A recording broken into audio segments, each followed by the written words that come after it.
À quelques minutes d'une échéance importante, le Premier ministre israélien désigné, Benjamin Netanyahou, a annoncé dans la soirée du 21 décembre 2022 être en mesure de former le prochain gouvernement avec ses partenaires des partis ultra-orthodoxes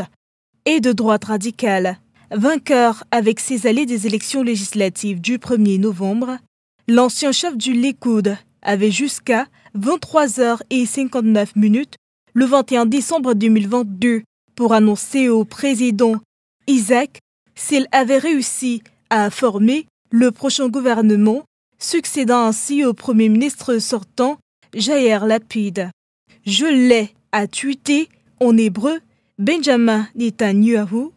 quelques minutes avant cette échéance pour annoncer la formation du prochain gouvernement. La présidence israélienne a de son côté confirmé aux médias que l'ancien nouveau Premier ministre israélien avait appelé Isaac pour l'informer de cette nouvelle dans les délais. Cher président, grâce à l'énorme soutien public que nous avons reçu lors des dernières élections, je vous informe que j'ai pu former un gouvernement qui agira dans l'intérêt de tous les citoyens d'Israël, a ajouté Benjamin Netanyahou dans un communiqué. Dans la foulée des élections et vertu des règles israéliennes, Benjamin Netanyahou avait jusqu'au 11 décembre pour annoncer son gouvernement,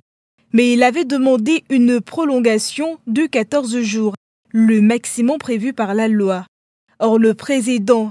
Herzog ne lui avait octroyé que 10 jours supplémentaires et la presse israélienne s'attendait à une annonce en journée, et ce, même si la composition précise du prochain gouvernement n'était pas encore totalement ficelée. Cependant,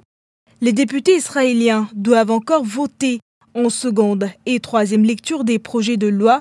pour permettre à Aryeh Deri d'occuper un poste de ministre après avoir été reconnu coupable de fraude fiscale et à Itamar Ben-Gvir